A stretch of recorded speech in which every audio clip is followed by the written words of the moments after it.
నమస్కారం మేడం. నమస్కారం దుర్గాప్రసాద్ గారు. మేడం, ఈ రోజుల్లో అంటే రకరకాల పనుల మీద మొత్తం వైఫ్ అండ్ హస్బెండ్ వీళ్ళందరూ కూడా ఎక్కడ లేకపోతే ఇంకా పెళ్లి కావాల్సిన వాళ్ళు లేకపోతే ఇప్పుడు లివ్ ఇన్ రిలేషన్ కూడా అంటున్నారండి. అవును సార్. ఆ లివ్ ఇన్ రిలేషన్ వాళ్ళు ఏదో రూమ్స్లోకి వెళ్తున్నారండి. ఇవాళ ఒక తెలిసిన విషయం ఏంటంటే ఒక అతను ఒంగోలు నుంచి ఒక అతను వచ్చాడటండి. ఒంగోలు నుంచి వచ్చి హైదరాబాద్లో ఒక సిటీ గ్రాండ్ అని హోటల్ అది పెట్టాడట. ఓపెన్ చేశారు. ఓయో రూమ్లా పెట్టి దాని మీద సీక్రెట్ కెమెరాలు పెట్టాడటండి. పెట్టి దాన్ని బట్టి మీకు అర్థం ఉంటుంది. ఏంటి ఊహించి చెప్పండి నాకు. అదే అక్కడికి వచ్చినటువంటి జంటల్ని వీడియోలు తీసేసి వాటిని బయట చూపిస్తాను, బ్లాక్ మెయిల్ చేసి డబ్బుల కోసం సార్. ఇది ఎంత దుర్మార్గకరమైనటువంటి విషయం అంటే తను సంపాదించాలంటే ఎన్నో మార్గాలు ఉన్నాయి సార్. చాలా అట్టడుగులో రూపాయి కూడా తిండికి గతిలేని అనకూడదు, తిండికి తికానా లేని మనుషులు ఎక్కడెక్కడి నుంచో హైదరాబాద్ వచ్చి మంచి మంచి బిజినెస్ చేసుకుని చివరికి పునుగులు కూడా అమ్మిన వాళ్ళు ఉన్నారు, హోటల్స్ పెట్టుకున్న వాళ్ళు ఉన్నారు, మంగళ షాపులు పెట్టుకున్న వాళ్ళు ఉన్నారు, సోడా షాపులు పెట్టుకున్న ఉన్నారు, బిర్యానీ పాయింట్లు పెట్టుకున్న. అంటే వాళ్ళ టాలెంట్ వాళ్ళు గుర్తించి వివిధ రకమైన ఏరియాల్లో ఆంధ్ర ఫుడ్ అను అలా పెట్టుకొని చక్కగా డబ్బులు సంపాదించుకున్న వాళ్ళు ఉన్నారు. ఇంత చండాలమైనటువంటి పనులు చేయాల్సిన అవసరం ఉందా వీళ్ళకి అని నేను ఆలోచిస్తున్నాను సార్. ఏదైనా సార్ ఒక తప్పు చేశారు అంటే ఆ తప్పుకు మూల్యము వీళ్ళు చెల్లించాల్సిందే. ఎందుకంటే ఎంతో అమాయకంగా ఊర్ల నుంచి ఎక్కడెక్కడి నుంచో ఏదో తక్కువ డబ్బులు కదా, ఇక్కడ దిగితే మాకు 1500లో పోదు, లేకపోతే 1000 రూపాయలు ఉందో మరి అక్కడ ఎంత తక్కువలో పోతుంది అని చెప్పి భార్యాభర్తలు రావచ్చు, లివింగ్ రిలేషన్షిప్ అని ఒకటి ఏడ్చింది కదా, ఆ బాపత వాళ్ళు రావచ్చు, ఎవరైనా రావచ్చు సార్. కానీ అలాంటి వీడియోలు తీసి ఆ వీడియోలు పెట్టుకొని వాళ్ళని బ్లాక్ మెయిల్ చేసి డబ్బుల కోసం వేధించి ఆ డబ్బుతో వీడు పబ్బం గడుపుకోవడం అనేది చాలా నేరం, చట్ట విరుద్ధం. ఇంకోటి ఏంటంటే ఏం చూడటండి, ఈ బెడ్ ఎదురుగుండా ఒక లైట్లు పెట్టేవారటండి. ఆ లైట్లో ఏమో దాని సీక్రెట్ కెమెరాలు ఉన్నాయంట. మొత్తం అంతా రికార్డ్ చేసేవాడు. మీరు అన్న లివ్ ఇన్ రిలేషన్ కానీ భార్యాభర్తలు ఏంటి పాస్పోర్ట్ విషయాలు రావచ్చు, లేదంటే ఇక్కడ ఉద్యోగం వాళ్ళ పిల్లలకి స్కూల్ గురించి కాలేజ్ గురించో దేని గురించి అయినా ఎంక్వైరీ చేద్దాం హైదరాబాద్ లో, ఏదో ఎంక్వైరీ కోసం వచ్చి ఉండొచ్చు, పాస్పోర్ట్ పని మీద వచ్చి ఉండొచ్చు, ఎవరినన్నా కలవడానికి వచ్చి ఉండొచ్చు అర్జెంట్ పని మీద. ఏదో తక్కువలో కదా ఒక రోజులో ఒక 5 గంటలు ఉండేదానికి పెద్ద పెద్ద హోటల్స్ ఎందుకు అనుకోని ఉండొచ్చు. ఇప్పుడు ఎక్కడా కూడా సేఫ్టీ లేదు సార్. చిన్న హోటల్ కాదు, పెద్ద హోటల్ కాదు, చేయాలనుకున్నోడు ఎక్కడైనా చేస్తాడు. డబ్బు ఈ విధంగా అక్రమంగా సంపాదించాలనుకున్నోళ్ళు ఏ పనైనా ఎక్కడైనా పెద్ద 5 స్టార్లో జరుగుద్ది, 3 స్టార్లో జరుగుద్ది, ఇంకా ఓయోలో ఇప్పుడు జరుగుతుంది అదే. ఇప్పుడు చేసేవాడు ఏంటంటే వీళ్ళు ఫోన్ నెంబర్ ఏంటి, ఎక్కడి నుంచి వచ్చారంటే ఫోన్ నెంబర్లు ఇస్తారు కదా, ఆ ఫోన్ నెంబర్ నోట్ చేసుకుని ఇదంతా రికార్డ్ చేసేవాడు అండి. వీడికి అర్థమైపోయేది ఏంటంటే వీళ్ళిద్దరూ వైఫ్ అండ్ హస్బెండ్ కాదు, లేదంటే వైఫ్ అండ్ హస్బెండ్ అయినా బెదిరిస్తున్నాడు. మీరు కానీ ఇదిగోండి మీ అంతా రికార్డ్ చేశాము, డబ్బులు ఇస్తారా లేదంటే సోషల్ మీడియాలో పెట్టమంటారా.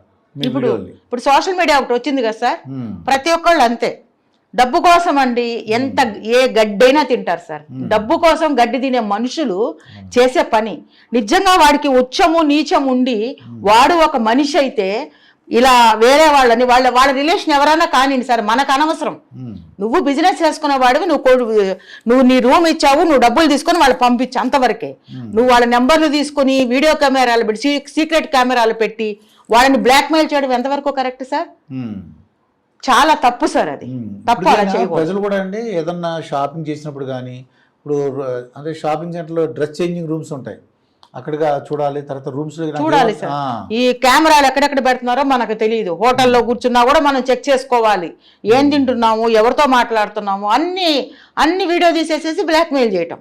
వాళ్ళ అన్నా చెల్లెలు కానీ, భార్యాభర్తలు కానీ, లవర్స్ కానీ, ఎవరన్నా కానీ ప్రైవసీ లేకుండా అయిపోయింది సార్. ఈ మీడియా వచ్చిన తర్వాత దాన్ని వీళ్ళు ఈ విధంగా దుర్వినియోగం చేసి డబ్బు సంపాదించుకోవడానికి ఒక అక్రమమైన మార్గాన్ని ఎన్నుకుంటున్నారు. అది ఎంత మాత్రము సహించరాంది, దానికి తగిన శిక్ష వాడికి పడాలి. ఏమైనా ప్రజలు కూడా ఏం చేయాలంటే అవేర్నెస్.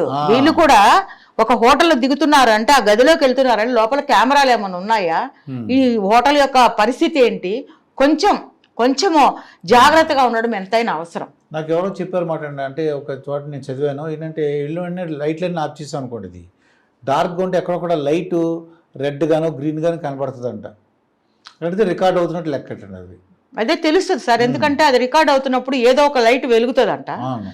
ఆ లైట్ వెలిగినప్పుడు మనం అలర్ట్ గా ఉండాలి. బాత్రూమ్స్ లో కూడా చెక్ చేసుకోవాలి. ఇంకా మన పిల్లలు కొంతమంది యంగ్స్టర్స్ పెద్ద పెద్ద షాపింగ్స్ మాల్కి వెళ్ళినప్పుడు చక్కగా లోపల అది చూసుకుంటారు కదా, డ్రెస్సింగ్ రూమ్కి వెళ్ళి చూసుకుంటారు. అక్కడ కూడా వెరిఫై చేసుకోవాలి, కెమెరాలన్నీ పెట్టారా ఏమన్నా అని చూసుకోవాలి. ఎందుకంటే ఇదివరకు కూడా ఒకటి అది ఐడెంటిఫై అయింది. సో అలాంటివి ఉంటాయి లేదా, అమ్మాయిలు కూడా చాలా జాగ్రత్తగా ఉండాలి.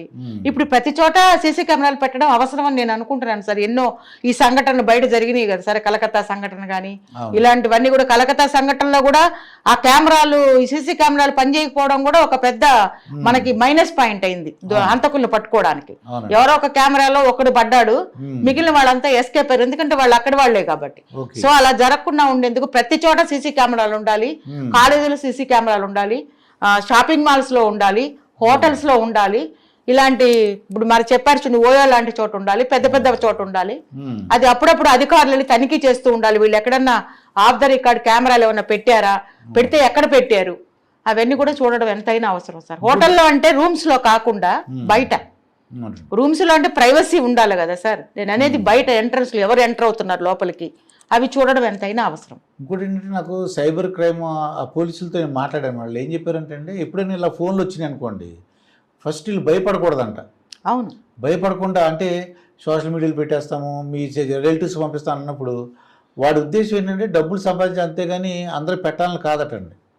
ఇవి భయపడకుండా ఎప్పుడైనా ఫోన్ వచ్చినప్పుడు పెట్టుకుంటూ పెట్టుకో, ఏం చేసుకుంటూ చేసుకోవాలని చెప్పాలి. ప్లస్ ఇంకోటి ఏంటంటే పోలీసులు కూడా చెప్పాలటండి. పెట్టాడు అనుకోండి సార్, వాడు బయటకు వస్తాడు. ఎక్కడి నుంచి ఏ సెల్ నుంచి పెట్టినా కూడా వాడు బయటకు వస్తాడు. వాడికి శిక్ష ఖాయం. ప్రజలందరూ వాడిని ఉమ్మి వస్తారు, వాడిని తూర్పాలు పట్టేస్తారు. సో వీళ్ళ బయటకు వస్తే ఒక్కసారి బయట పెడతాడు, కానీ డబ్బులు రావాలంటే బ్లాక్ మెయిల్ చేసుకుంటూ బతకాలి. సో అందుకని అది స్టార్ట్ చేశాడు. వాళ్ళు ఏమంటారంటే పోలీసులు, మీరు భయపడకుండా మీరు దాన్ని లెక్క చేయలేదు అనుకోండి, వదిలేసారు పట్టించుకోలేదు అనుకోండి, వాడు ఏం చేయడు. ఎందుకంటే పెడితే వాడు కూడా బయటకు వస్తాడు కదా. కావాల్సిన డబ్బులు ఇవ్వకపోతే వదిలేసి ఇంకో కేసు చూసుకుంటాడటండి. ఇంకో కేసు తీసుకుని ఇంకోటి స్టార్ట్ చేసుకుంటాడు, కానీ ఇదే పట్టుకుని కూర్చోడంట, వాడు టైం వేస్ట్ చేసుకోడటండి అని వాళ్ళు చెప్పారు. అలాగా ఇది blackmail sir, blackmail చేయడం, మనుషుల జీవితాలతో ఆడుకోవడం అంటారు. ఎవరి ఇష్టం వాళ్ళది, ఎవరి లైఫ్ వాళ్ళది, అడగడానికి ఎవరికి అధికారం ఉంది సార్? వాడు చేసింది చాలా తప్పు, దానికి చట్టపరమైన చర్యలు తీసుకోవాలి. వాడిని శిక్షిస్తే గానీ ఇంకొకరికి బుద్ధి రాదు. ఇలా చేసేవాళ్ళు చాలా మంది ఉన్నారు సార్. వాళ్ళందరికీ బుద్ధి రావాలంటే తగిన శిక్ష వీడి మీద తీసుకోవాలి. ఎందుకంటే ఈ ఓయో రూమ్స్ ఎందుకు ఎక్కువైపోయినాయంటే, అంటే సుప్రీంకోర్టు ఏదో తీర్పు ఇచ్చింది అంటున్నారండి.